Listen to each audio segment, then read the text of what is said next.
차가운 공기가 서울의 밤을 감싸고 있었다.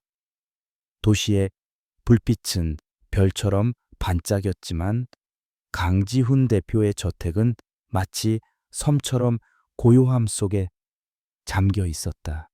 이서윤은 넓은 다이닝룸의 식탁에 앉아 창밖의 어둠을 응시했다. 그녀 앞에는 정성스럽게 차려진 저녁 식사가 놓여 있었지만 음식은 이미 오래전에 온기를 잃었다. 남편을 위한 식사였지만 그는 오늘도 돌아오지 않을 것이다.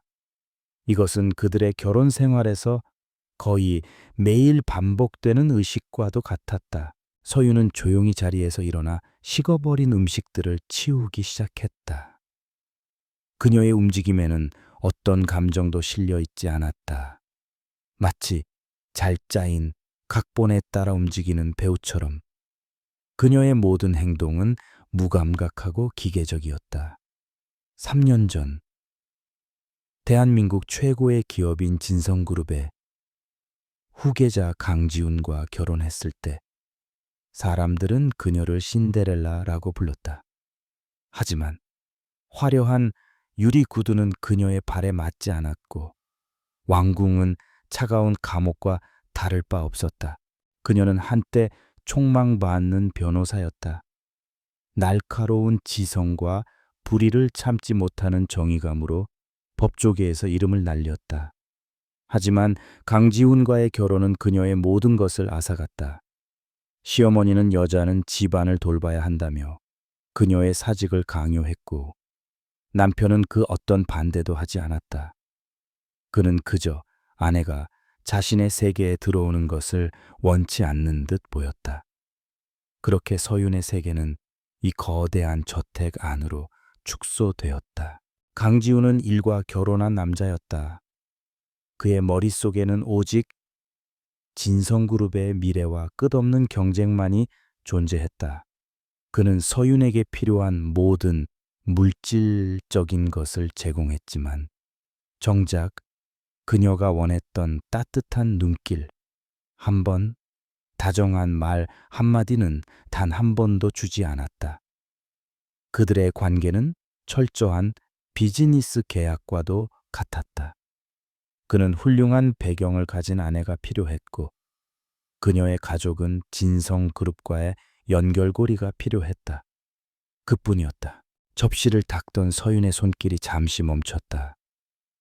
물방울이 맺힌 유리잔에 비친 자신의 얼굴이 낯설게 느껴졌다.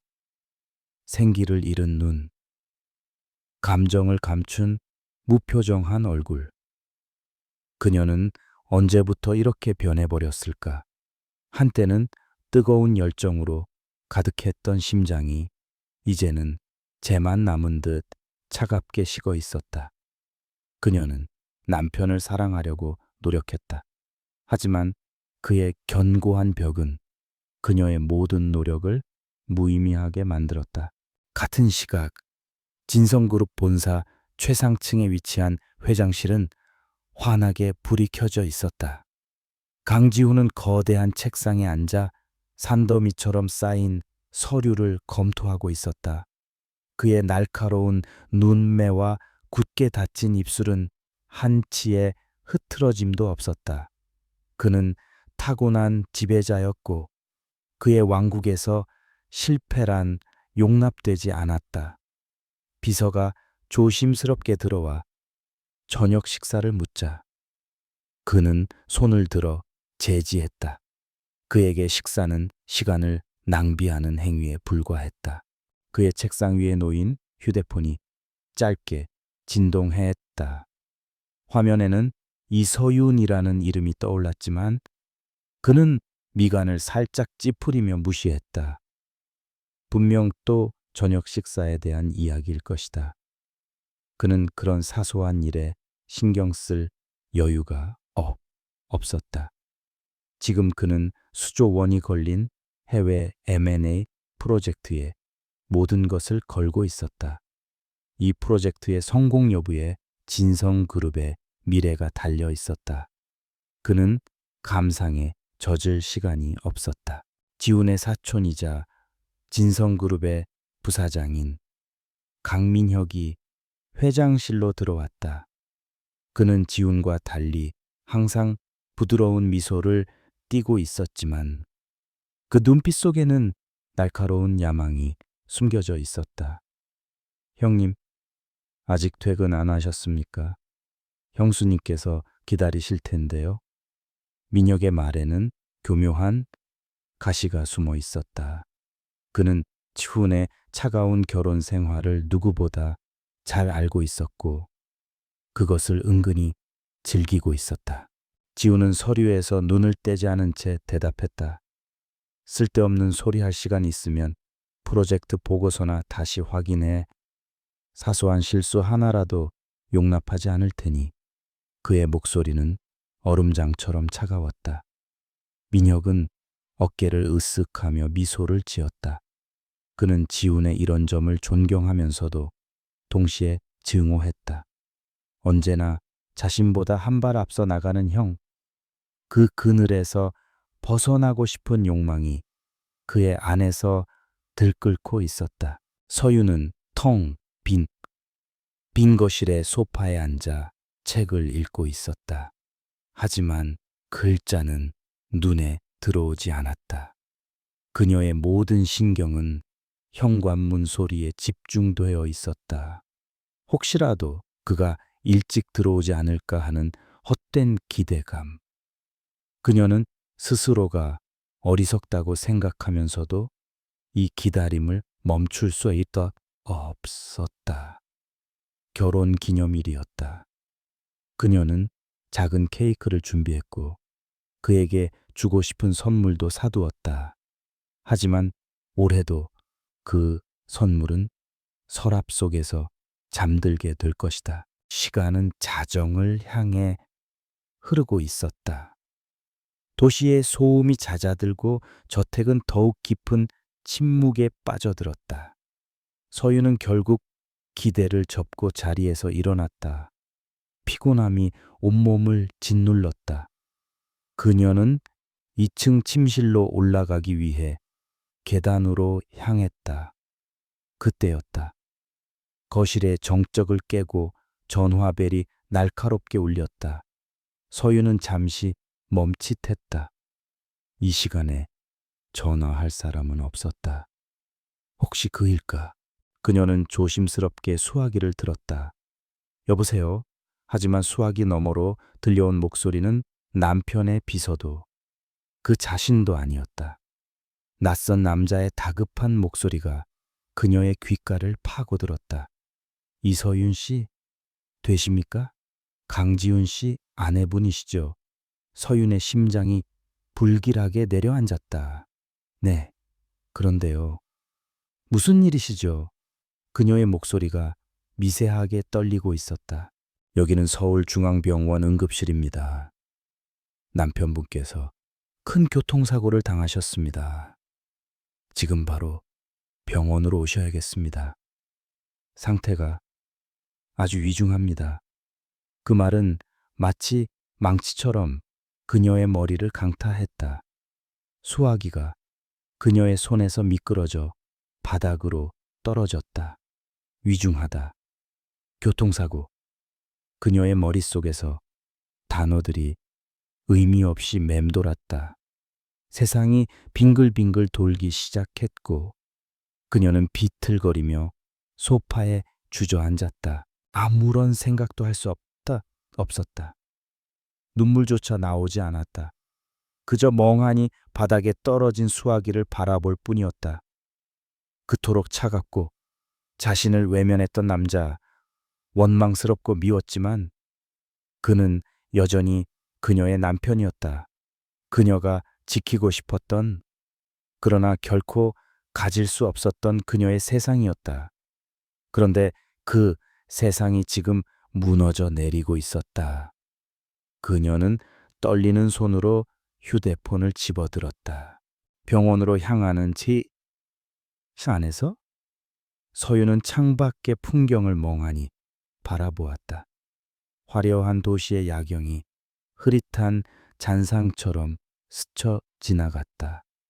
운전기사는 초조한 그녀의 마음을 아는지 최대한 속도를 냈다. 하지만 서윤에게는 모든 것이 너무나 느리게 느껴졌다. 그녀의 머릿속은 온통 의사와 간호사의 다급한 목소리로 가득 차 있었다. 그녀는 제발 아무 일도 없기를, 이것이 끔찍한 악몽이기를 간절히 기도했다. 응급실에 도착하자마자 코를 찌르는 소독약 냄새와 긴박한 분위기가 그녀를 덮쳤다. 한 간호사가 그녀를 알아보고 수술실 앞 복도로 안내했다. 수술실 앞에는 이미 몇몇 사람들이 와 있었다. 시부모님과 남편의 비서, 그리고 강민혁이었다. 시어머니는 서윤을 보자마자 날카로운 목소리로 쏘아붙였다. 넌 남편이 이 지경이 될 때까지 뭘 하고 있었던 거니? 내 아들이 잘못되면 모두 내 탓이야. 서윤은 아무런 대꾸도 할 수 없었다. 그녀는 그저 붉게 빛나는 수술 중이라는 글자만 멍하니 바라보았다. 몇 시간이 지났을까? 시간 감각이 사라진 채 초조한 기다림이 계속되었다. 마침내 수술실 문이 열리고 지친 표정의 의사가 나왔다. 모두가 그에게 달려갔다. 의사는 침통한 표정으로 입을 열었다. 수술은 끝났지만 머리에 너무 큰 충격을 받았습니다. 최선을 다했지만 의식을 회복할 가능성은 희박합니다. 의사의 말은 사형 선고와도 같았다. 시어머니는 그 자리에 주저앉아 오열했고 시아버지는 침통한 표정으로 벽에 기댔다. 강민혁은 슬픔에 잠긴 척하면서도 그의 눈빛은 순간적으로 번뜩였다. 그 누구도 서윤을 신경 쓰지 않았다. 그녀는 홀로 복도 끝에 서서 차가운 벽에 몸을 기댔다. 의식을 회복할 가능성이 희박하다. 식물인간이 될 수도 있다는 의미였다. 그 순간 서윤의 머릿속에서 무언가 깨지는 소리가 들렸다. 지난 3년간 억눌러왔던 모든 감정들이 한꺼번에 폭발할 것 같았다. 하지만 그녀는 울지 않았다. 대신 그녀의 눈빛은 차갑게 가라앉기 시작했다. 슬픔과 절망 속에서 아주 작은 불씨 하나가 피어오르고 있었다. 그것은 분노였고 동시에 기이한 결이었다. 그녀는 남편의 침대에 여무릇 옆으로 다가가 창백하게 잠든 그의 얼굴을 내려다보았다. 항상 자신감 넘치고 오만했던 그의 얼굴에는 이제 어떤 표정도 남아있지 않았다. 각종 의료 기기들이 그의 생명을 위태롭게 유지하고 있었다. 서윤은 조용히 그의 손을 잡았다. 얼음장처럼 차가운 그의 손에서 아무런 온기도 느껴지지 않았다. 그녀는 나지막이 속삭였다. 강지훈 씨, 당신이 내게 어떤 사람이었든 상관없어. 당신은 내 남편이고 나는 당신을 이렇게 무너지게 두지 않을 거야. 그녀의 목소리는 작았지만 그 안에 담긴 의지는 강철처럼 단단했다. 그녀는 더 이상 과거의 무력한 이서윤이 아니었다. 그녀는 남편의 자리를, 그가 평생을 바쳐 이룩한 모든 것을 지켜야만 했다. 그것이 그를 외면했던 세상에 대한 그녀의 복수이자 동시에 그를 향한 그녀의 마지막 사랑의 방식이었다. 그녀의 눈빛은 이제 수술실 앞을 서성이던 연약한 여인의 것이 아니었다. 그것은 모든 것을 걸고 싸울 준비가 된 전사의 눈빛이었다. 진성그룹을 탐욕스럽게 노려보는 늑대들 속으로 그녀는 이제 스스로 걸어 들어갈 것이다.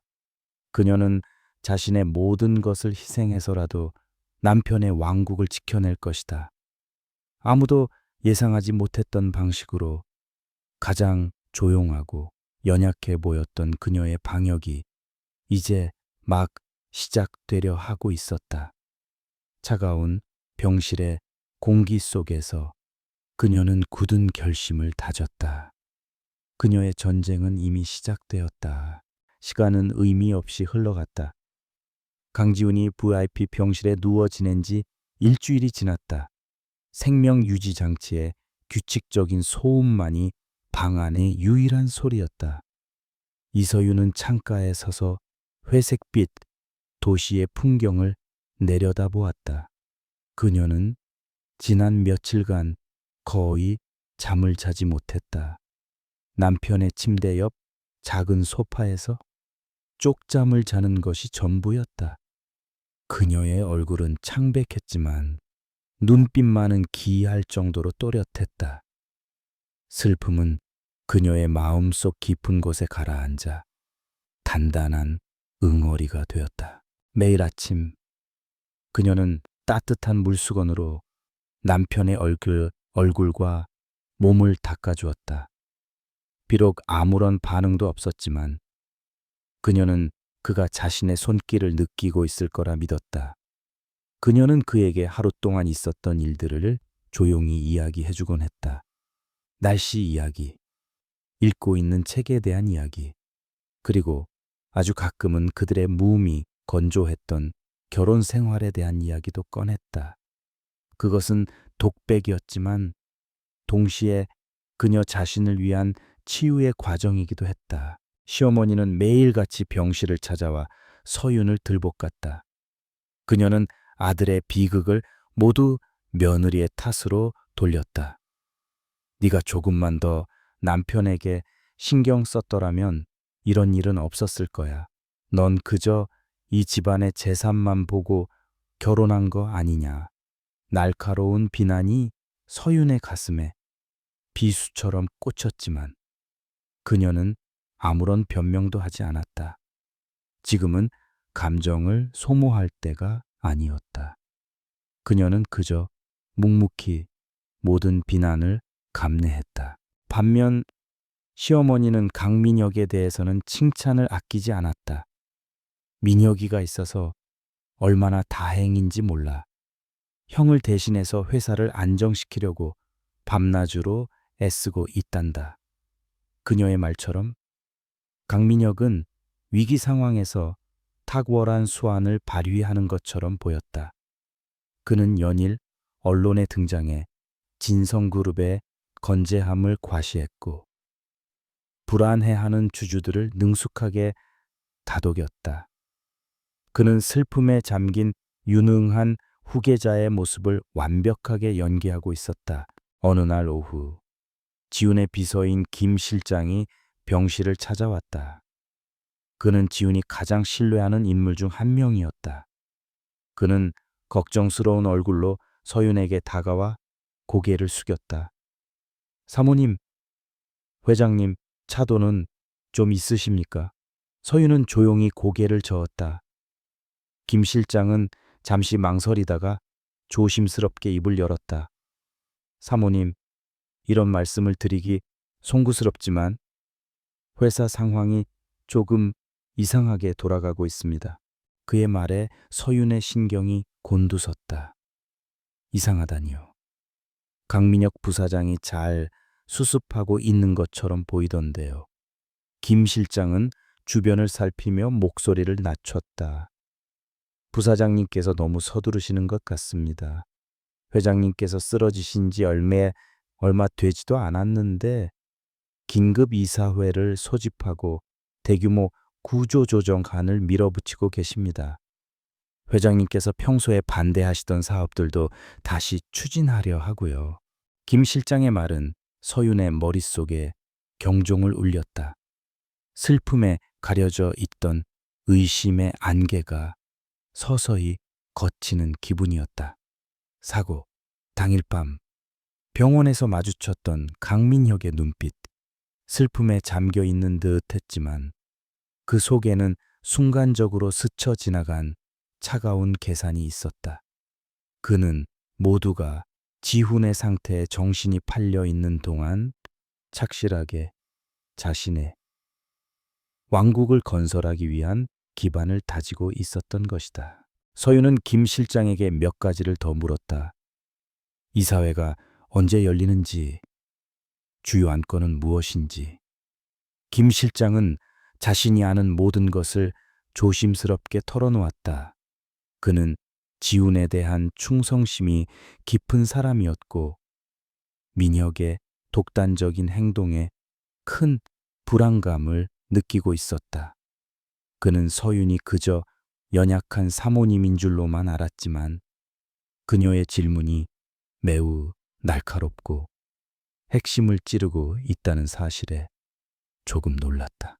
김 실장이 돌아간 후 서윤은 깊은 생각에 잠겼다. 그녀의 머릿속에서 잠자고 있던 변호사 시절의 분석적인 사고가 깨어나기 시작했다. 강민혁의 모든 행동은 하나의 목표를 향하고 있었다. 바로 진성그룹의 완전한 장악. 그는 남편이 살아 돌아올 가능성이 없다고 판단하고 최대한 빨리 자신의 권력을 공고히 하려는 것이었다. 남편의 비극을 자신의 기회로 삼고 있는 것이다.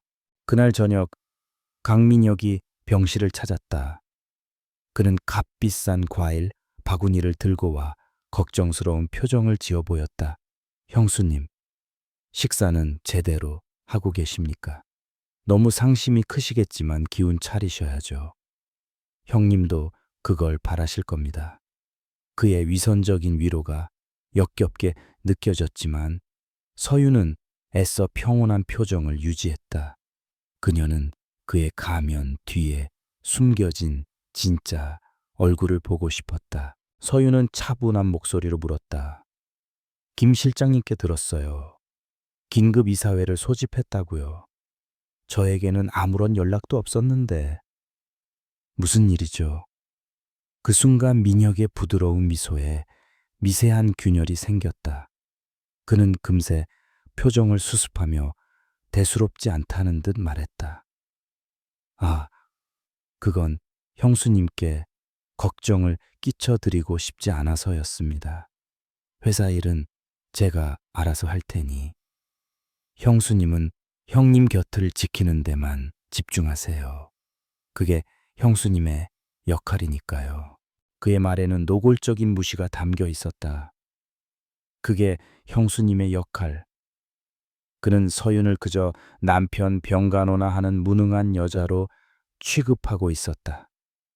그녀를 철저히 회사 경영에서 배제시키려는 의도가 명확했다. 서윤은 더 이상 아무 말도 하지 않았다. 하지만 그녀의 마음속에서는 차가운 분노가 불길처럼 타오르기 시작했다. 그녀는 더 이상 그의 의도대로 움직여주는 인형이 되기를 거부하기로 결심했다. 민혁이 돌아간 후 서윤은 남편의 침대 곁에 앉아 그의 손을 잡았다. 강지훈 씨, 당신이 평생을 바쳐 지켜온 회사가 위험해요. 당신의 가장 가까운 사람이 당신의 자리를 노리고 있어요. 당신이 나를 어떻게 생각했든 나는 당신의 아내예요. 당신의 것을 다른 늑대에게 넘겨줄 수는 없어요. 그녀는 잠든 남편에게 자신의 결심을 전했다. 그것은 일방적인 약속이었지만 그 어느 때보다도 굳건했다. 그녀는 자리에서 일어나 병실 밖으로 나갔다. 복도 끝에서 그녀는 휴대폰을 꺼내 한 번호로 전화를 걸었다. 그녀가 변호사 시절 가장 친하게 지냈던 선배의 번호였다. 신호음이 몇 번 울린 후 익숙한 목소리가 들려왔다. 이서윤, 이게 얼마만이야? 잘 지내. 서윤은 깊게 숨을 들이마신 후 입을 열었다. 선배, 저 좀 도와주셔야겠어요. 진성그룹의 지분 구조와 이사회 규정에 대한 자료가 필요해요. 최대한 빨리. 그리고 비밀리에요. 소화기 너머의 선배는 잠시 말이 없었다. 갑작스러운 그녀의 요청에 당황한 기색이 역력했다. 하지만 그는 곧 상황의 심각성을 인지하고 낮은 목소리로 대답했다. 알았어. 무슨 일인지는 모르겠지만 너라면 이유가 있겠지. 내일 바로 사람을 통해 자료를 보내주도록 할게. 서유는 진심으로 고마움을 표하고 전화를 끊었다. 이것이 그녀의 첫 번째 방역이었다. 병실로 돌아온 서윤의 눈빛은 이전과 완전히 달라져 있었다. 슬픔과 무력감은 사라지고 그 자리에는 냉철한 이성과 강한 결의가 자리 잡고 있었다. 그녀는 더 이상 슬픔에 잠긴 아내가 아니었다. 그녀는 남편의 왕국을 지키기 위해 전쟁터로 나서는 여왕이었다. 강민혁은 그녀를 너무 얕보았다. 그는 자신이 깨운 것이 잠자는 숲속의 공주가 아니라 발톱을 숨긴 암사자라는 사실을 곧 깨닫게 될 것이다. 다음 날 아침 약속대로 서윤의 선배가 보낸 사람이 병원으로 찾아왔다. 그는 평범한 퀵서비스 기사로 위장하고 있었다. 그가 건넨 서류 가방 안에는 진성그룹의 내부 규정과 재무제표, 그리고 주요 프로젝트 현황이 담긴 외장 하드와 두꺼운 문서들이 들어 있었다. 서유는 그것을 받아 남편의 침대 밑 깊숙한 곳에 숨겼다. 시어머니가 들이닥치기 전이었다. 그녀의 감시하는 듯한 눈초리를 피하는 것은 이제 일상이 되었다. 밤이 되자 병실은 서윤만의 비밀스러운 작전 기지로 변했다. 그녀는 노트북을 켜고 낮에 받은 자료들을 화면에 띄웠다. 법률 용어와 복잡한 숫자들로 가득한 문서들은 오랫동안 잊고 지냈던 그녀의 과거를 소환했다. 한때 그녀는 이 차가운 논리의 세계에서 가장 빛나는 존재였다. 결혼과 함께 봉인해 두었던 날카로운 분석력과 지성이 다시 깨어나고 있었다. 그녀의 손가락이 키보드 위를 빠르게 움직이기 시작했다. 그녀는 먼저 적을 분석하기 시작했다. 강민혁, 그의 그룹 내 입지와 권력 기반, 그를 지지하는 이사들과 그가 주도하는 사업들. 서유는 마치 거대한 체스판을 내려다보는 것처럼 진성그룹의 권력 지도를 그려나갔다.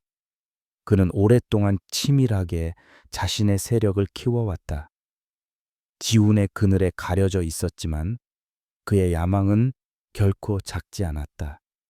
그는 회사의 주요 자금 흐름을 통제하고 있었고, 특히 해외 사업 부문에 막강한 영향력을 행사하고 있었다.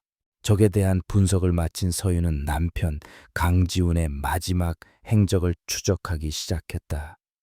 김 실장이 몰래 가져다 준 지훈의 개인 일정표와 비공식 메모, 그리고 공식적인 회사 기록을 비교, 분석했다.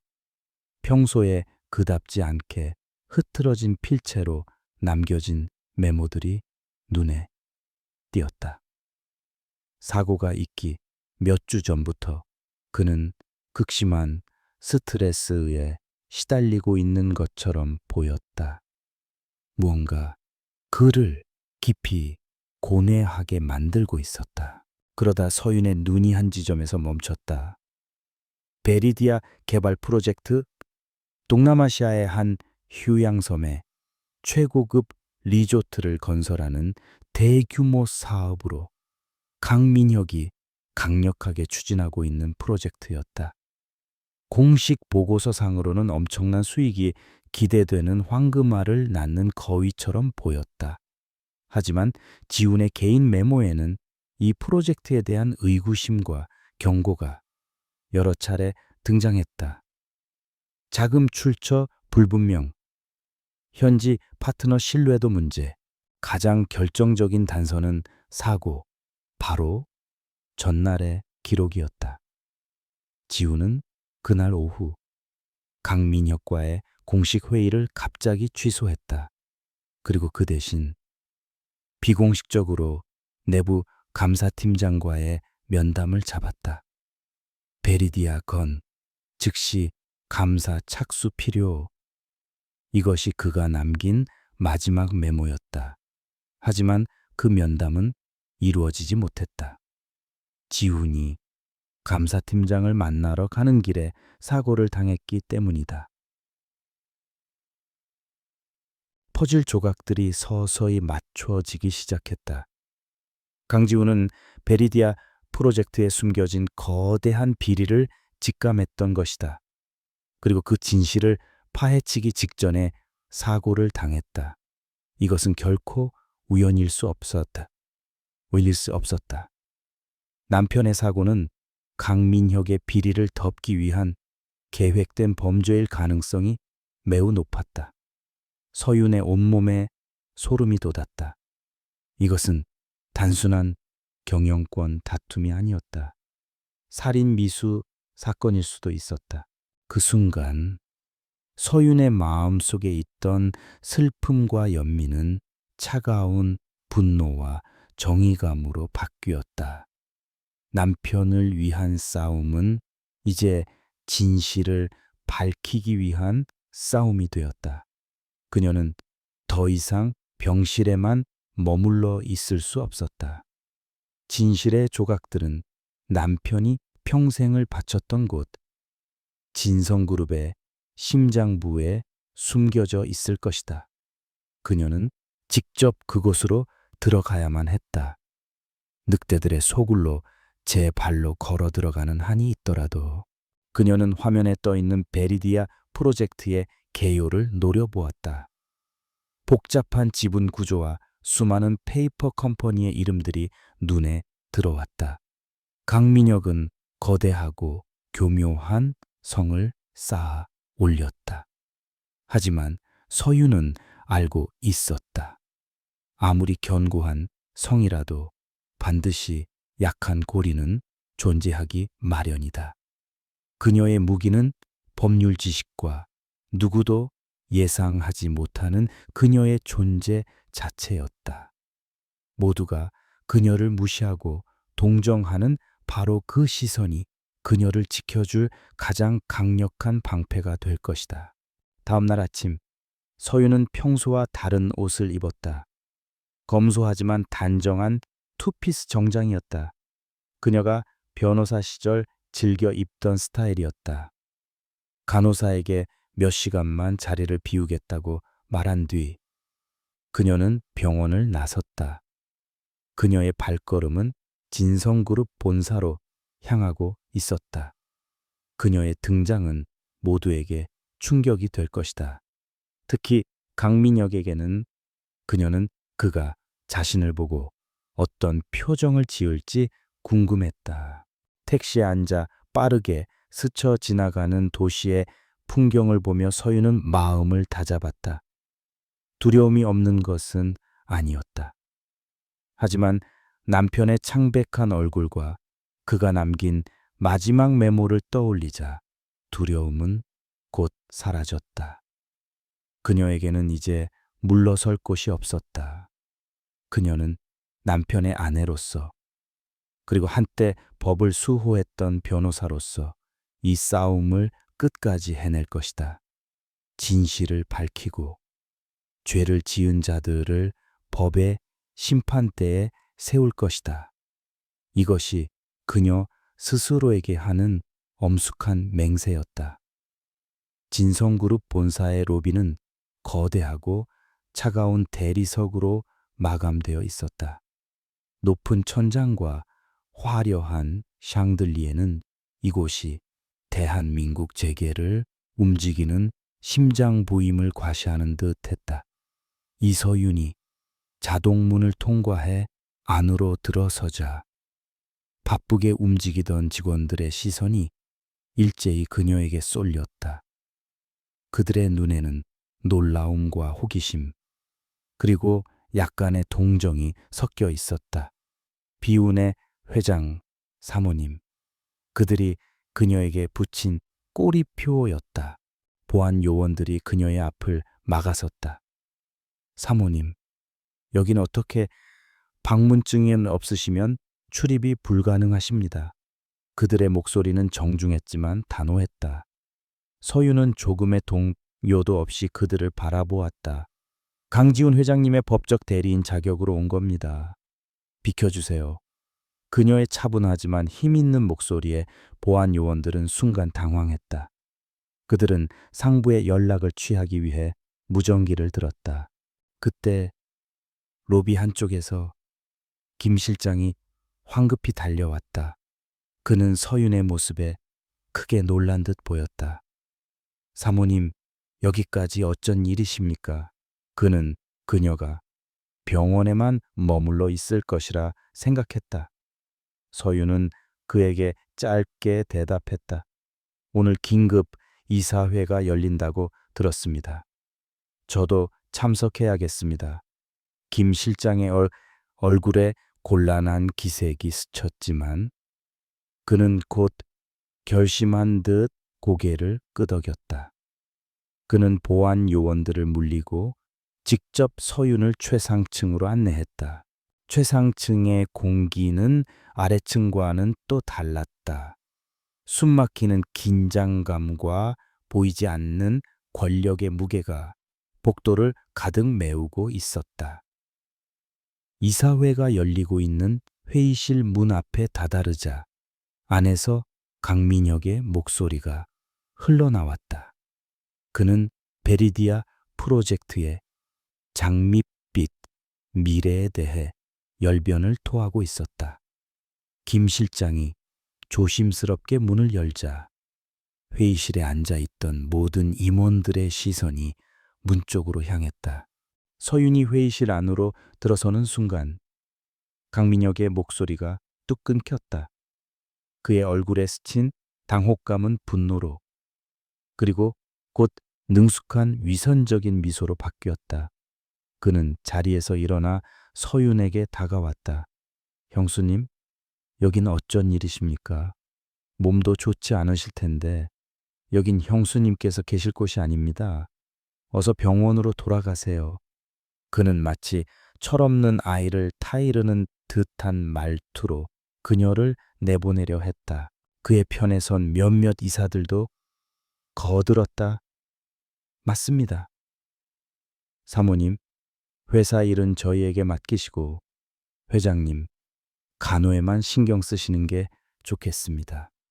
여성의 감성적인 판단이 개입되면 회사의 중요한 결정을 그르칠 수 있습니다. 노골적인 무시와 성차별적인 발언이 서윤을 향해 쏟아졌다. 그들은 그녀가 슬픔에 못 이겨 이곳에 왔다고 단정하고 있었다. 그녀가 눈물을 흘리며 돌아가 주기를 바랐다. 하지만 서윤은 눈물을 흘리는 대신 들고 온 서류 가방에서 몇 장의 문서를 꺼내 테이블 위에 올려놓았다. 여러분들이 잊으신 것 같아 알려드리죠. 저는 강지훈 회장의 아내일 뿐만 아니라 현재 의식불명 상태인 회장님의 유일한 법적 후견인이자 재산관리인입니다. 그녀는 변호사 시절에 냉철한 목소리로 말을 이어갔다. 따라서 진성그룹의 최대 주주인 강지훈 회장의 모든 의결권은 법적으로 저에게 위임되어 있습니다. 그녀는 진성그룹의 정관 제23조 7항을 정확하게 짚어냈다. 주주가 의결권을 행사할 수 없는 부득이한 상황일 경우 법적 대리인이 그 권한을 대행한다. 회의실 안의 공기가 차갑게 얼어붙었다. 아무도 그녀가 이렇게 나올 것이라고는 예상하지 못했다. 강민혁의 얼굴에서 미소가 사라졌다. 그는 날카로운 눈으로 서윤을 쏘아보았다. 형수님, 지금 저희를 협박하시는 겁니까? 협박이 아니라 제 정당한 권리를 주장하는 겁니다. 서유는 물러서지 않았다. 그리고 오늘 열린 이 이사회 또한 절차상 심각한 하자가 있습니다. 최대 주주 대리인인 저에게 소집 통보도 하지 않은 채 진행된 회의의 모든 결정은 법적으로 무효가 될 수 있습니다. 특히 베리디아 프로젝트처럼 회사의 명분이 걸린 사안을 이런 식으로 처리하는 것은 명백한 업무상 배임에 해당할 수 있고요. 무효, 업무상 배임. 이 단어들이 나오자 이사들의 얼굴이 하얗게 질렸다. 그들은 평생을 비즈니스 세계에서 살아온 사람들이었다. 법적인 문제에 휘말리는 것을 가장 두려워하는 자들이었다. 그들은 서로 눈치를 보며 수긍거리기 시작했다. 강민혁이 자신들을 위험한 길로 이끌고 있다는 불안감이 퍼져나갔다. 서유는 감정이 아닌 가장 차가운 이성과 법의 논리로 전장의 규칙을 바꾸어 버렸다. 서유는 빈자리에 가서 앉으며 말을 맺었다. 오늘부터 강지훈 회장님의 의식이 돌아오실 때까지 진성그룹의 모든 주요 결정사항은 저의 동의를 거쳐야 할 겁니다. 그리고 현재 진행 중인 모든 프로젝트, 특히 베리디아 프로젝트에 대한 서류 일체를 저에게 보고해 주시기 바랍니다. 최대 주주로서 회사가 어떻게 돌아가고 있는지 정확히 파악해야겠습니다. 그녀의 선언에 회의실은 완전한 침묵에 휩싸였다. 강민혁은 주먹을 꽉 쥔 채 부들부들 떨고 있었다. 그는 서윤의 눈에서 더 이상 연약한 슬픔이 아닌 자신과 동등하거나 혹은 그 이상의 강한 의지를 보았다. 그는 자신이 가장 큰 실수를 저질렀음을 깨달았다. 가장 무시했던 존재에게 허를 찔린 것이다. 그는 자신이 만든 무대의 주인공이 바뀌었음을 직감했다. 이것은 서윤의 화려한 승리였다. 그녀는 단 한 번의 등장으로 전세의 흐름을 바꾸어 놓았다. 그녀는 더 이상 방관자가 아니었다. 이 거대한 권력 게임의 가장 중요한 플레이어로 급부상했다. 이사들은 더 이상 그녀를 무시할 수 없게 되었다. 맹수들의 속을 한가운데 그녀는 자신의 자리를 당당하게 차지했다. 그녀의 진짜 전쟁은 이제부터 시작이었다. 이사회 다음 날 진성그룹 최상층에는 폭풍 전야와 같은 긴장감이 감돌았다. 이서윤은 강지훈의 보조 집무실로 쓰이던 작은 방을 자신의 임시 사무실로 삼았다. 그녀의 존재는 그 자체로 직원들에게 보이지 않는 압박감을 주었다. 복도를 지나는 임원들은 그녀의 사무실 문을 곁눈질하며 수군거렸고 강민혁의 심기가 극도로 불편하다는 소문이 파다했다. 서윤은 그러나 주변의 시선에 아랑곳하지 않고 자신의 일을 시작했다. 그녀가 가장 먼저 부른 사람은 김 실장이었다. 그는 굳은 표정으로 사무실에 들어섰다. 그는 어제의 이사회에서 서윤이 보여준 모습에 깊은 충격을 받았지만 동시에 일말의 희망을 보았다.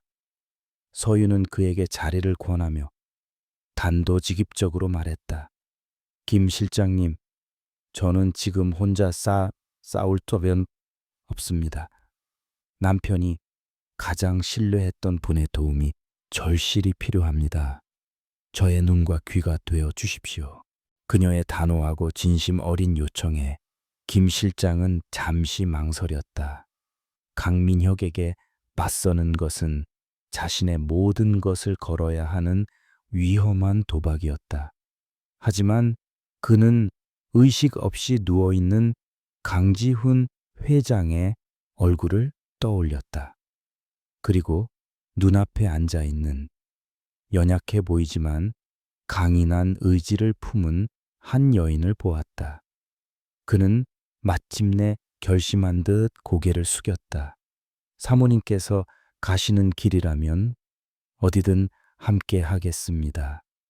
그렇게 그녀의 첫 번째 동맹이 맺어졌다. 다음 목표는 재무팀의 박 부장이었다. 그는 회사 내에서 원칙주의자로 유명한 인물이었다. 정치적인 줄서기를 혐오하고 오직 숫자와 팩트만으로 말하는 사람이었다. 서유는 그를 자신의 사무실로 부르는 대신 직접 재무팀으로 찾아갔다.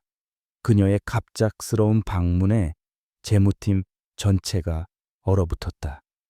박 부장은 놀란 기색을 감추지 못했지만 곧 그녀를 자신의 사무실로 안내했다. 서유는 어떤 감정적인 호소도 하지 않았다.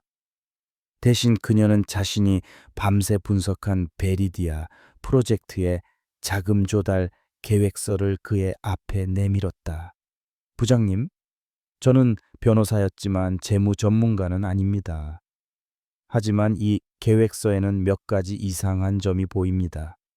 초기 투자금이 너무 과도하게 책정되어 있고 자금의 일부가 조세피난처에 위치한 신생법인으로 흘러 들어가는 구조입니다. 그녀는 이어서 남편이 남긴 마지막 메모, 내부 감사 착수 필요라는 문구를 보여주었다. 박 부장의 눈빛이 날카롭게 변했다. 그는 서윤이 지적한 부분을 꼼꼼히 살피기 시작했다. 그의 미간에 깊은 주름이 새겨졌다. 원칙주의자인 그의 눈에 이 계획서는 허점투성이의 사기극처럼 보였다. 하지만 그는 섣불리 대답하지 않았다. 검토해 보겠습니다. 그것이 그의 대답 전부였지만 서유는 그의 눈에서 흔들리는 동요를 읽었다. 그녀의 예상대로 며칠 뒤 박 부장이 먼저 그녀를 찾아왔다.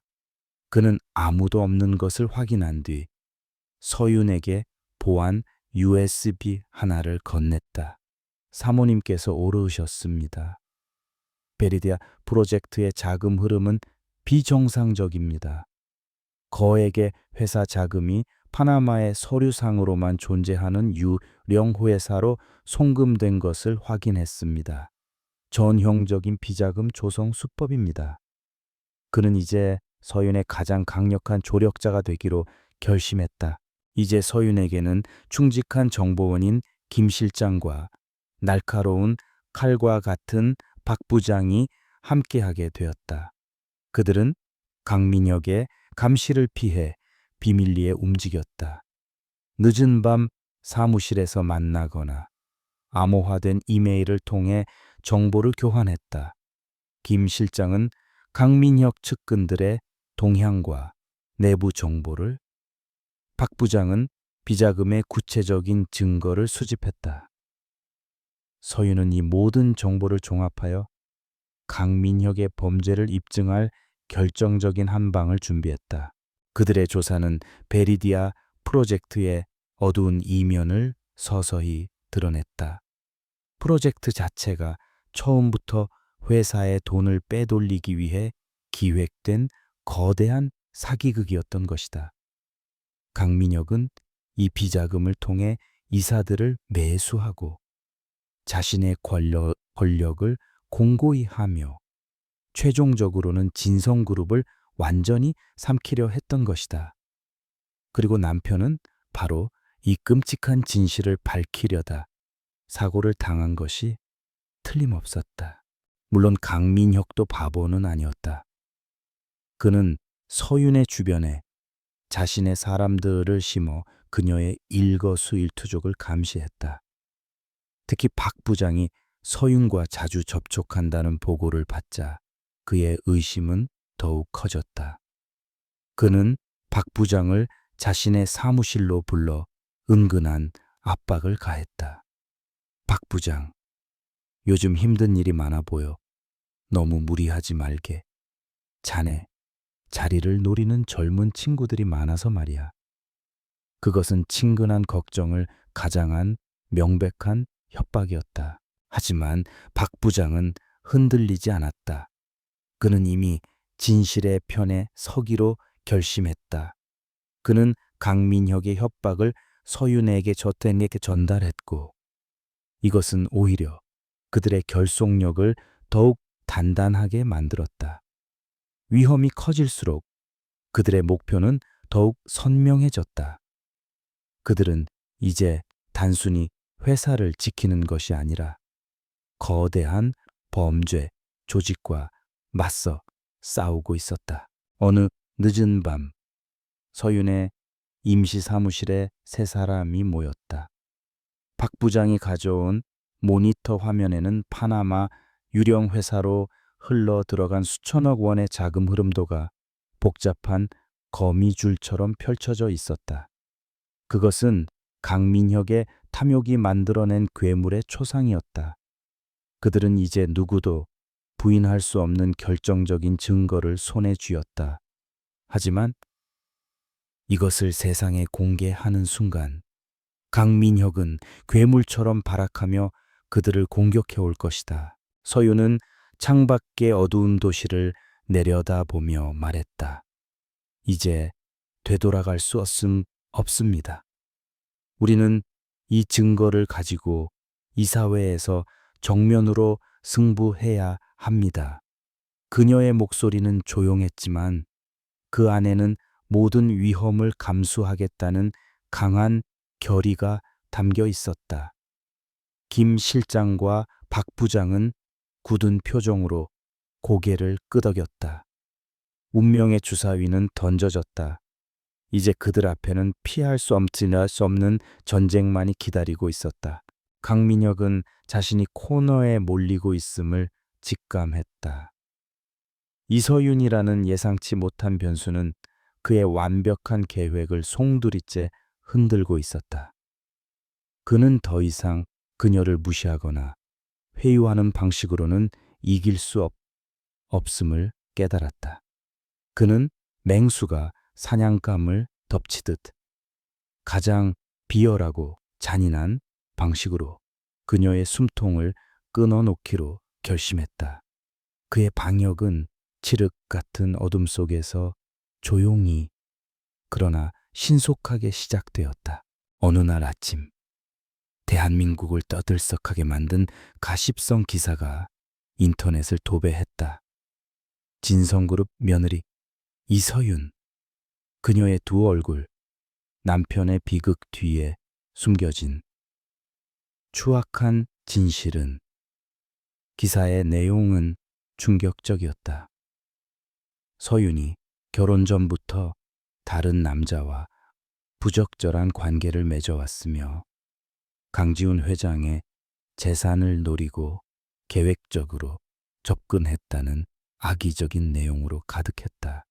출처 불명의 사진 몇 장과 익명의 제보를 교묘하게 짜깁기한 명백한 허위 사실이었다. 이 기사는 들불처럼 번져나갔다. 대중의 동정심은 순식간에 차가운 비난으로 바뀌었다. 그녀가 병원이나 회사에 나타날 때마다 기자들이 벌떼처럼 몰려들어 마이크와 카메라를 들이밀었다. 기사 내용이 사실입니까? 내연남은 누구입니까? 남편의 사고와 관련이 있는 것 아닙니까? 그들의 질문은 날카로운 칼날이 되어 그녀의 심장을 파고들었다. 가장 큰 상처를 준 것은 가족이었다. 시어머니는 신문을 들고 병실로 달려와 그녀의 뺨을 세차게 내리쳤다. 네가 감히 어떻게 우리 가문에 먹칠을 할 수 있어? 당장 내 아들 곁에서 떠나. 이 더러운 것. 그녀의 증오에 찬 목소리가 병실을 가득 메웠다. 서윤은 불타는 뺨을 감싸 쥔 채 아무 말도 하지 못했다. 어떤 변명도 통하지 않을 것임을 알았기 때문이다. 그녀는 시어머니의 눈에서 아들에 대한 슬픔이 아닌 가문의 명예에 대한 집착만을 보았다. 강민혁의 공격은 여기서 그치지 않았다. 그는 회사 내부에서도 서윤의 손발을 묶기 시작했다. 박 부장 휘해에 있던 유능한 재무 분석가들을 하루아침에 지방지사로 발령 내버렸다. 그들은 박 부장의 오른팔, 왼팔과 같은 존재들이었다. 또한 베리디아 프로젝트 관련 서버에 대한 접근 권한을 최고 등급으로 상향 조정하여 박 부장마저도 핵심 정보에 접근할 수 없도록 만들었다. 이어진 이사회에서 강민혁은 이 스캔들을 무기 삼아 서윤을 맹렬히 공격했다. 그는 주주들 앞에서 태연하게 말했다. 최대 주주 대리인의 사생활 문제로 인해 회사의 이미지가 심각하게 실추되고 주가가 연일 하락하고 있습니다. 회사의 안정을 위해 이서윤 씨의 의결권을 일시적으로 정지하는 안건을 긴급 상정합니다. 그의 주장은 교활했고 몇몇 이사들은 동요하는 기색을 보였다. 모든 시선이 서윤에게 쏠렸다. 그녀가 이 위기를 어떻게 타개할 것인지, 혹은 이대로 무너져 내릴 것인지 모두가 숨죽여 지켜보았다. 서윤은 자리에서 조용히 일어났다. 그녀의 얼굴은 창백했지만 눈빛은 흔들림이 없었다. 그녀는 자신의 사생활에 대한 변명은 단 한마디도 하지 않았다. 대신 그녀는 회의실 스크린에 최근 진성그룹의 주가 그래프를 띄웠다. 주가가 하락하기 시작한 시점은 제 스캔들이 터지기 이전입니다. 정확히는 강민혁 부사장께서 무리하게 베리디아 프로젝트를 재추진하려 했을 때부터입니다. 시장은 이 불확실성이 큰 프로젝트에 대해 이미 경고 신호를 보내고 있었습니다. 그녀는 화제를 자신의 스캔들에서 회사의 본질적인 문제로 되돌려 놓아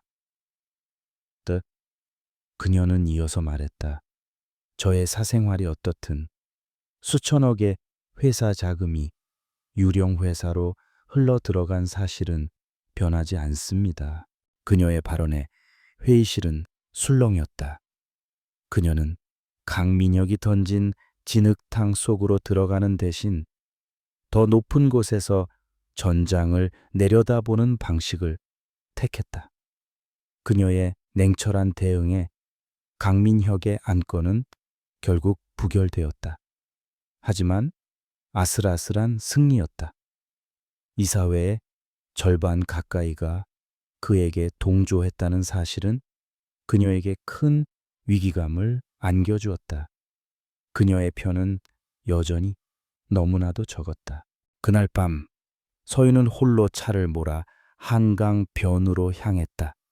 차를 세우고 검은 강물을 바라보자 억눌렀던 모든 감정이 한꺼번에 터져 나왔다. 그녀는 핸들에 얼굴을 묻고 소리 없이 울었다. 외로웠다. 세상에 완전히 혼자가 된 기분이었다. 이 싸움을 계속할 수 있을까? 모든 것을 포기하고 도망치고 싶다는 유혹이 그녀를 덮쳤다. 그녀는 지쳐 있었다. 얼마나 울었을까? 그녀는 문득 고개를 들어 지갑 속에 넣어둔 작은 사진을 꺼냈다. 그들의 어색했던 결혼 사진이었다. 사진 속의 강지우는 무표정했고 자신은 억지 미소를 짓고 있었다. 행복과는 거리가 먼 시작이었다. 하지만 그는 여전히 그녀의 남편이었다. 침대에 누워 속수무책으로 모든 것을 빼앗기고 있는 남자. 그를 지켜줄 사람은 이제 자신밖에 없었다. 그녀는 눈물을 닦았다. 약해지지 말자. 강민혁이 이렇게까지 비열하게 나온다는 것은 자신이 그의 목을 조일 만큼 가까이 다가갔다는 증거다. 그의 공격은 그녀를 무너뜨리지 못했다. 오히려 불순물이 모두 타버린 강철처럼 그녀의 의지를 더욱 단단하고 순수하게 만들었다. 그녀는 다시 시동을 걸었다. 그녀의 차는 망설임 없이 병원을 향해 달려갔다. 그녀의 전쟁은 아직 끝나지 않았다. 강민혁의 공격이 휩쓸고 간 상처는 깊었다. 서유는 세상의 모든 악의와 맞서 싸우는 듯한 외로움에 지쳐갔다. 그날 밤도 그녀는 텅 빈 병실에서 홀로 남편의 곁을 지키고 있었다. 밖에서는 여전히 기자들이 진을 치고 있었고 인터넷 세상은 그녀를 향한 비난으로 들끓었다. 그녀는 남편의 미동도 없는 손을 잡고 나지막이 속삭였다. 나 너무 힘들어. 지훈 씨, 당신이라도 내 말을 듣고 있으면 좋겠어. 나 이제 어떻게 해야 할까? 그녀의 눈에서 뜨거운 눈물이 그의 손등 위로 툭 떨어졌다. 바로 그 순간이었다. 그녀의 손 안에 있던 지훈의 손가락이 아주 미세하게 거의 느껴지지 않을 정도로 움찔했다. 서유는 숨을 멈췄다. 잘못 느낀 것일까? 그녀는 떨리는 마음으로 그의 손을 더욱 꽉 잡았다. 지훈 씨, 나예요. 서윤이에요. 내 목소리 들려요. 그녀의 간절한 외침에 응답하듯 그의 손가락이 다시 한번 희미하게 움직였다. 그것은 기적과도 같은 순간이었다. 서유는 황급히 의사를 불렀다. 하지만 돌아온 대답은 냉정했다. 의식 없는 환자에게서 흔히 나타나는 무의식적인 근육 경련일 뿐이라는 것이었다. 의학적으로는 의미 없는 반응일지 몰랐다. 하지만 서유는 알 수 있었다. 그것은 분명히 자신을 향한 남편의 신호였다. 그는 그 깊은 어둠 속에서 그녀의 목소리를 듣고 있었고 그녀를 위해 싸우고 있었다. 그 작은 움직임 하나가 서윤의 무너져가던 세상을 다시 일으켜 세웠다. 그녀의 마음속을 가득 채웠던 절망과 무력감은 뜨거운 희망과 용기로 바뀌었다. 그녀는 더 이상 방어만 하고 있을 수 없었다. 남편이 돌아올 자리를 되찾기 위해 이제는 그녀가 먼저 공격에 나서야 할 때였다.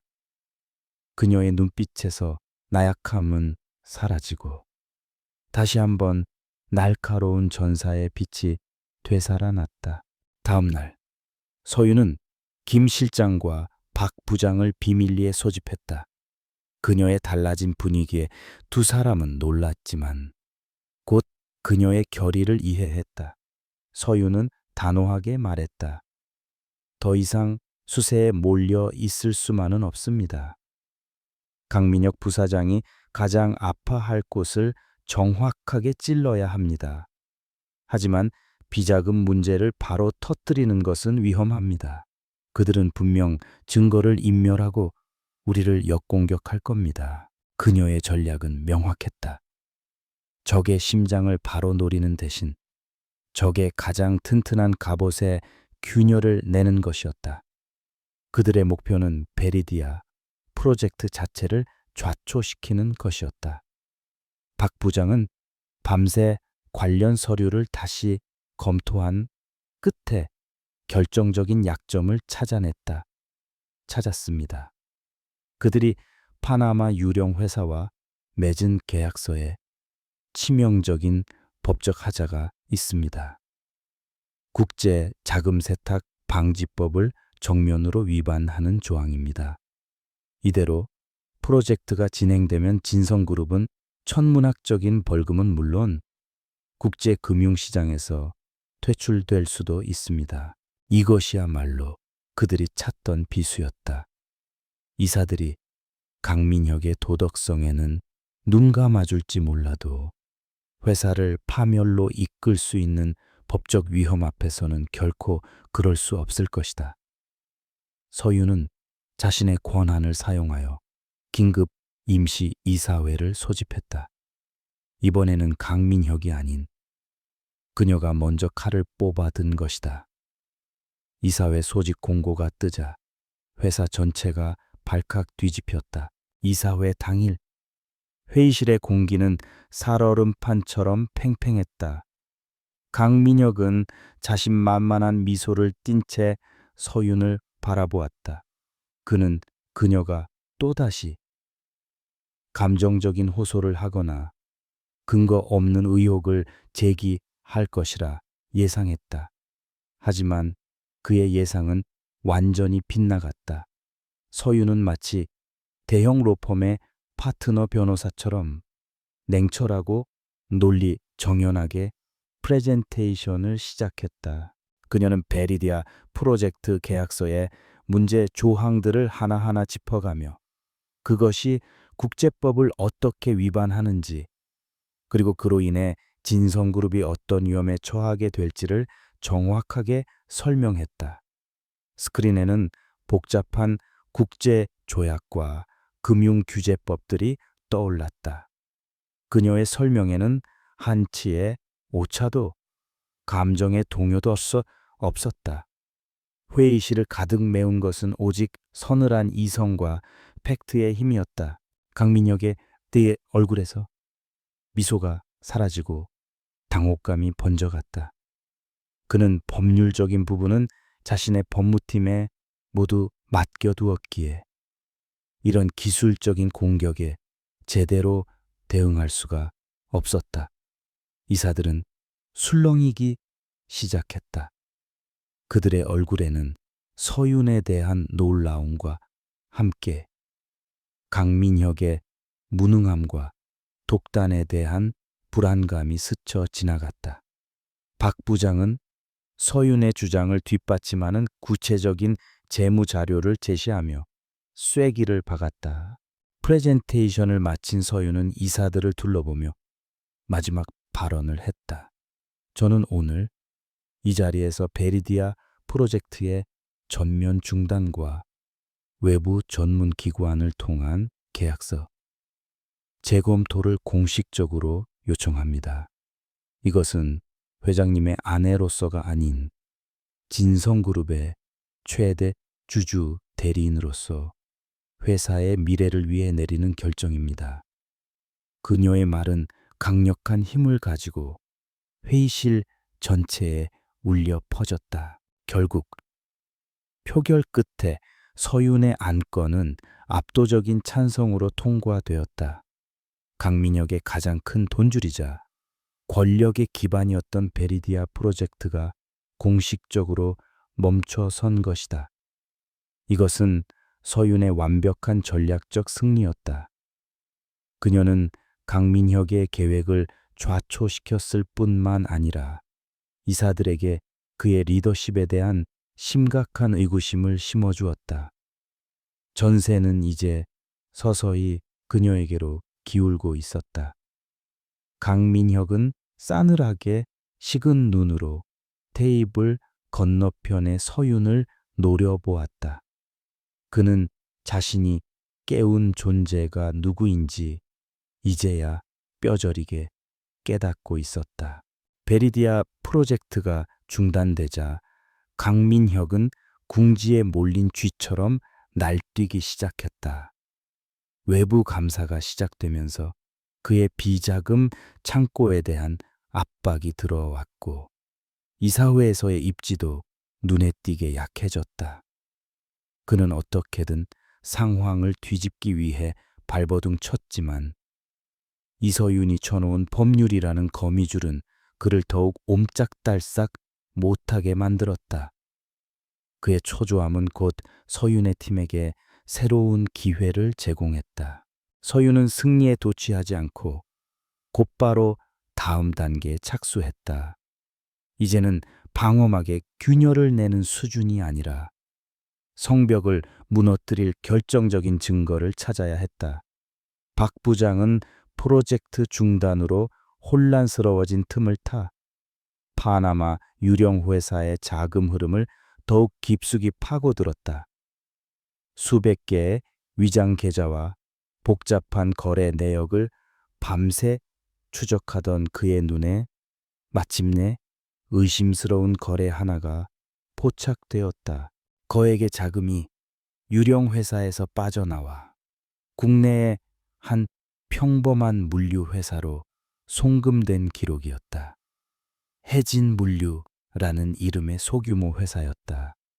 프로젝트와는 아무런 관련도 없는 회사에 거액이 흘러 들어간 것은 명백히 비정상적이었다. 박 부장은 이 사실을 즉시 서윤에게 보고했다. 그들의 수사망에 새로운 이름이 떠오른 순간이었다. 바통은 김 실장에게 넘어갔다. 그는 자신의 모든 인맥을 동원해 해진 물류의 뒷조사를 시작했다. 서류상으로는 평범한 운수회사였지만 그 이면에는 어두운 그림자가 드리워져 있었다. 회사의 대표는 과거 사기 전과가 있었고 회사는 불법적인 자금 세탁에 여러 차례 연루된 정황이 포착되었다.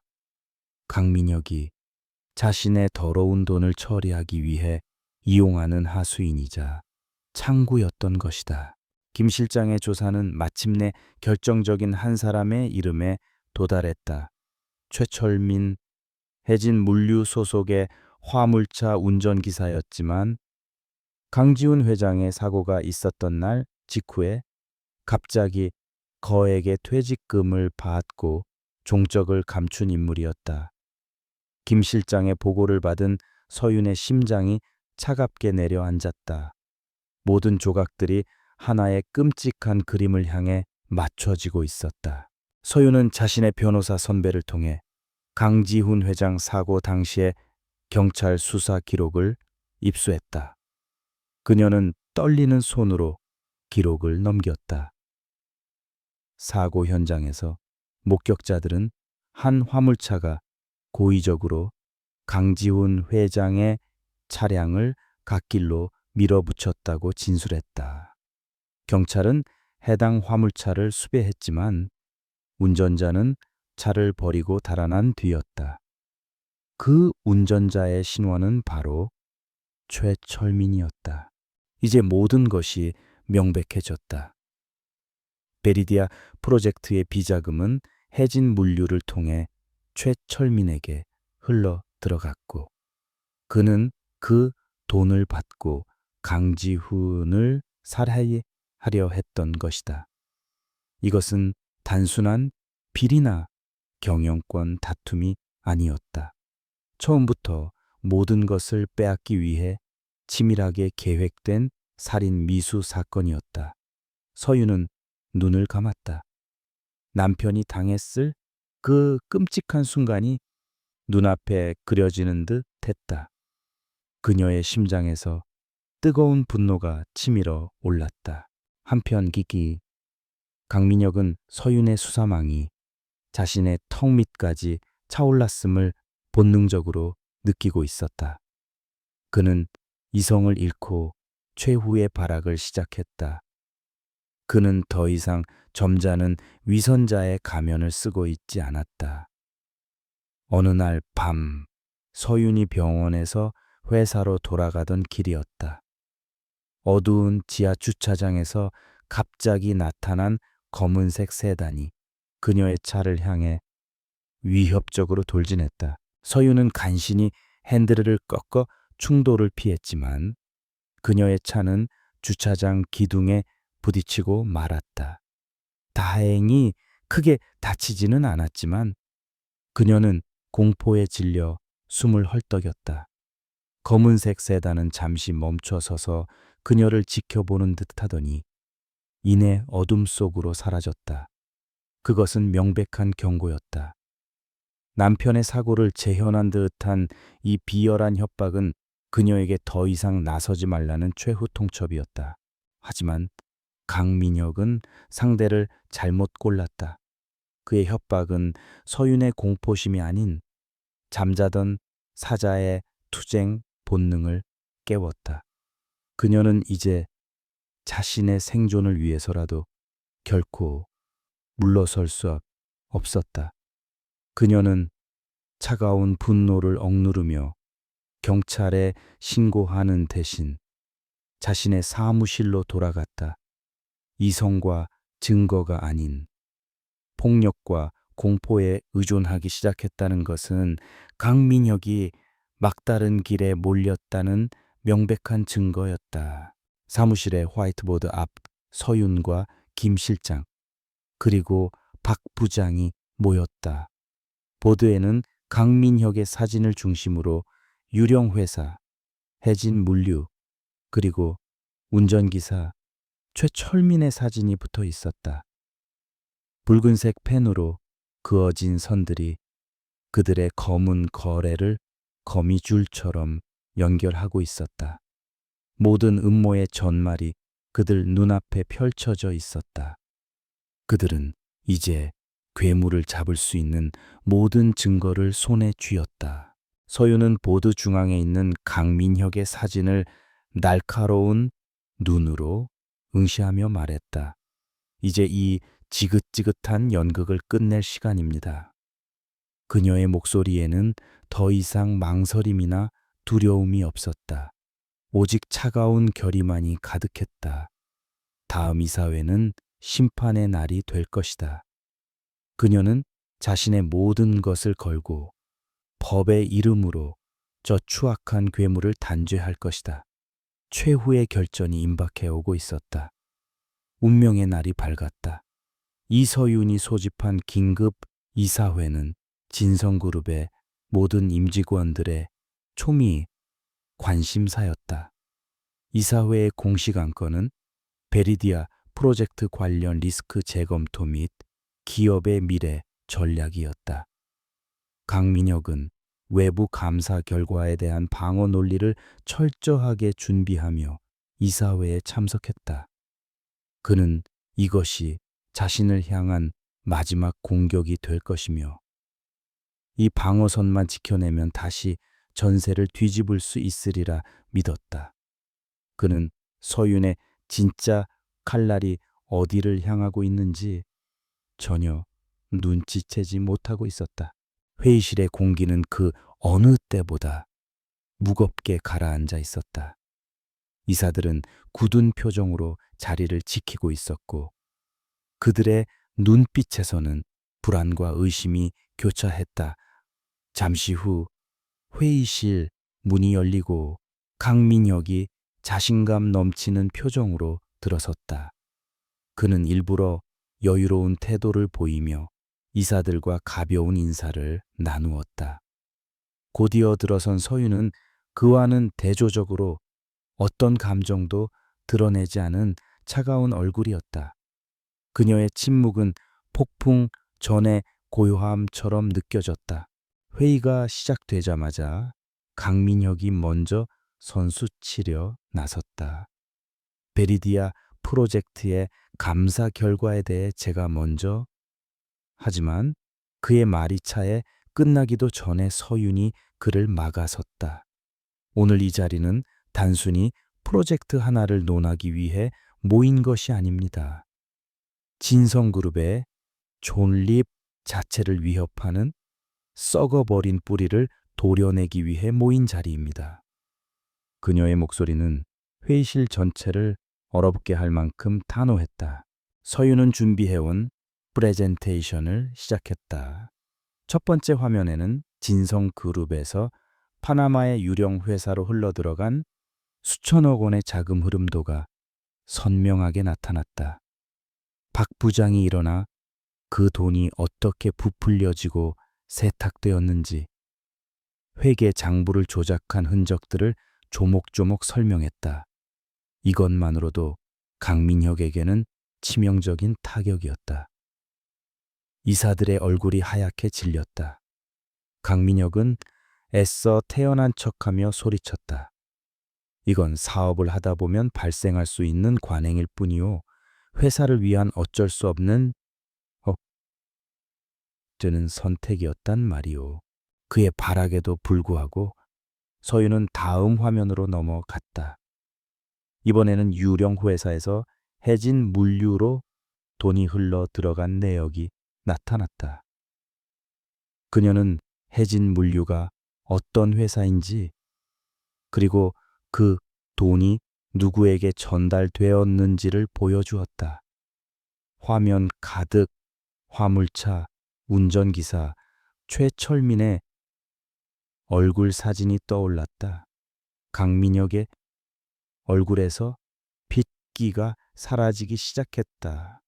그는 무언가 끔찍하게 잘못되었다는 것을 직감했다.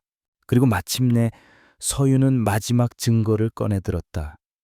그녀는 회의실의 가장 큰 스크린에 강지훈 회장의 교통사고 현장 사진과 경찰 수사 기록을 띄웠다.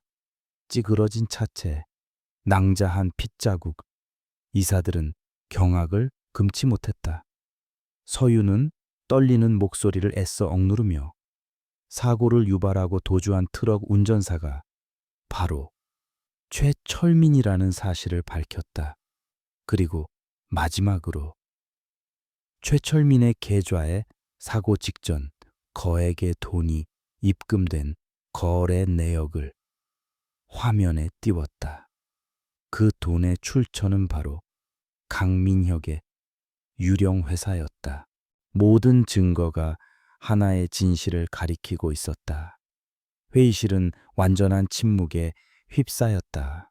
서유는 천천히 자리에서 일어나 불타는 눈으로 강민혁을 노려보았다.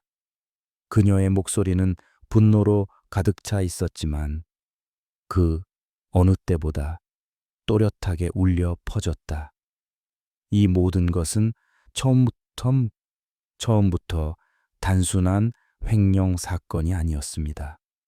자신의 범죄를 덮고 회사를 차지하기 위해 당신은 당신의 사촌이자 이 회사의 회장인 강지훈을 살해하려 했습니다. 당신은 탐욕에 눈이 먼 살인 미수범입니다.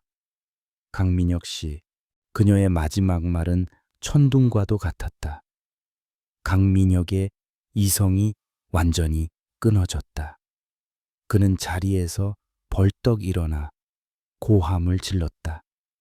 거짓말 전부 저 여자가 꾸며낸 소설이야. 증거를 조작한 거라고. 그는 이성을 잃고 서윤에게 달려들려 했다. 다른 이사들이 경악하며 그를 막아섰다. 그의 완벽했던 가면이 산산조각 나고 그 안에 숨겨져 있던 추악하고 광기 어린 본 모습이 모두의 앞에 드러났다. 바로 그 순간 회의실에 육중한 문이 열렸다. 안으로 들어온 것은 김 실장과 그를 뒤따르는 검찰 수사관들이었다.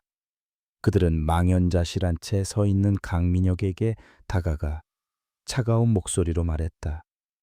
강민혁 씨, 당신을 업무상 횡령 및 살인교사 혐의로 긴급 체포합니다. 당신은 묵비권을 행사할 수 있으며 변호사를 선임할 권리가 있습니다. 수사관들이 그의 팔에 차가운 수갑을 채웠다. 강민혁은 마지막까지 발악하며 끌려나갔다. 이건 와, 내가 누군지 알아, 이건 모함이야.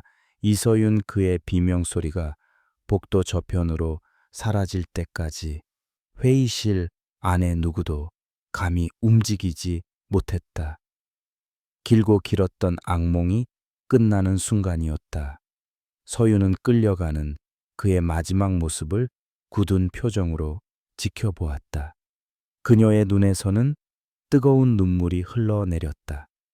그것은 슬픔의 눈물이 아닌 마침내 정의를 이뤄낸 자의 안도의 눈물이었다.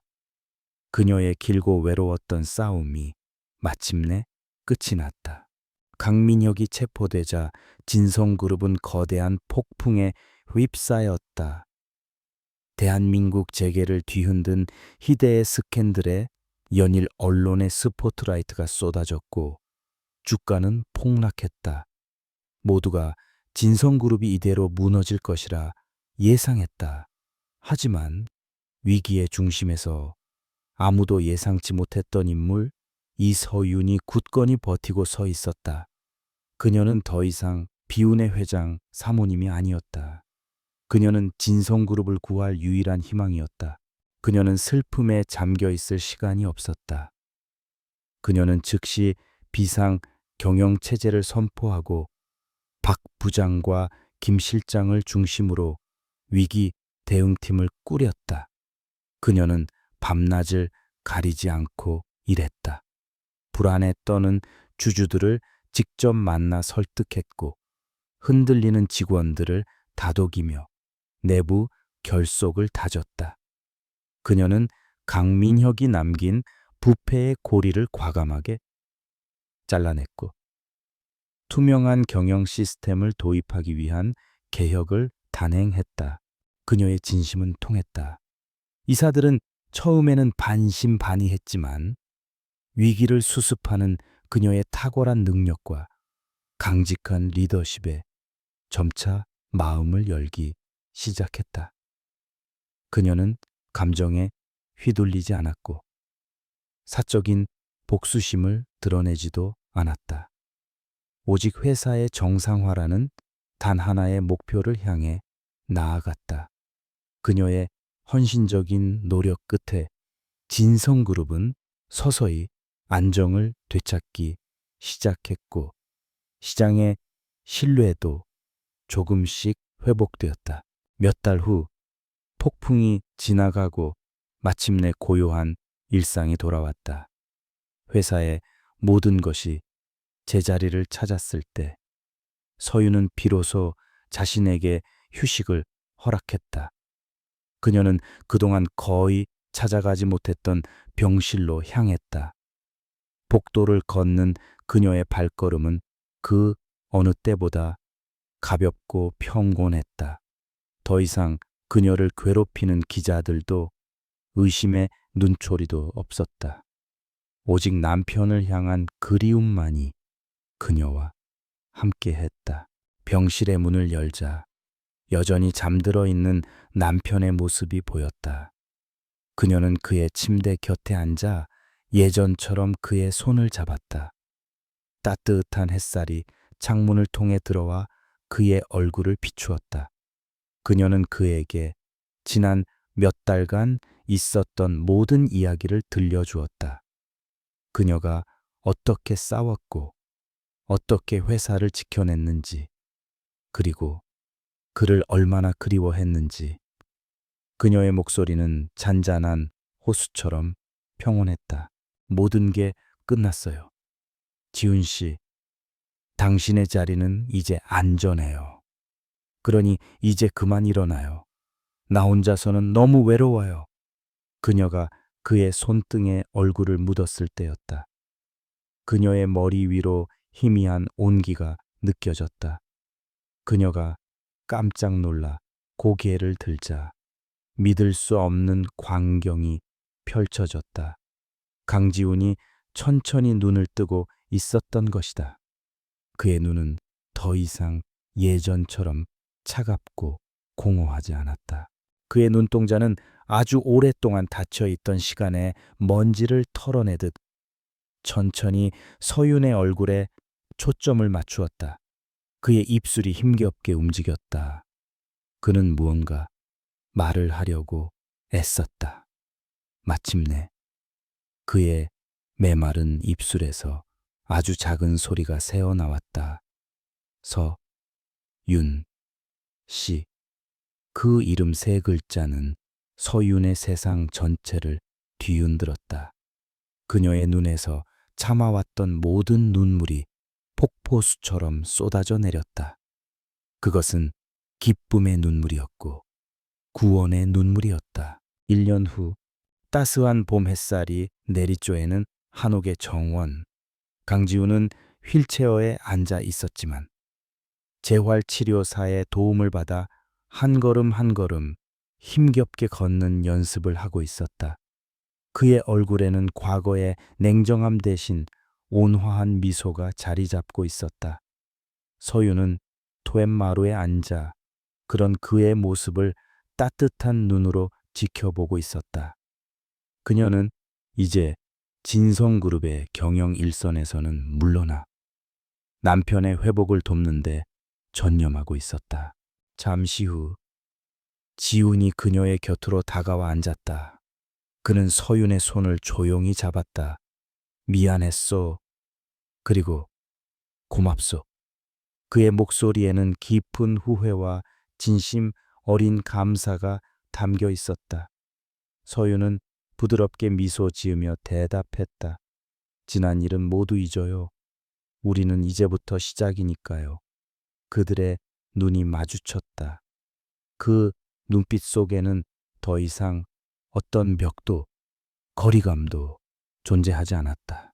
그들의 결혼은 차가운 계약으로 시작되었지만 아내의 숭고한 희생과 남편의 뒤늦은 깨달음은 그 계약을 진정한 사랑으로 바꾸어 놓았다. 그들은 가장 깊은 절망 속에서 가장 찬란한 희망을 찾아냈다. 두 사람은 말없이 서로에게 기댄 채 서서히 물들어가는 저녁 노을을 바라보았다. 그들 앞에 펼쳐질 미래가 어떤 모습일지는 알 수 없었지만 한 가지는 분명했다. 그들은 이제 결코 혼자가 아닐 것이라는 것. 새로운 새벽이 그들을 기다리고 있었다.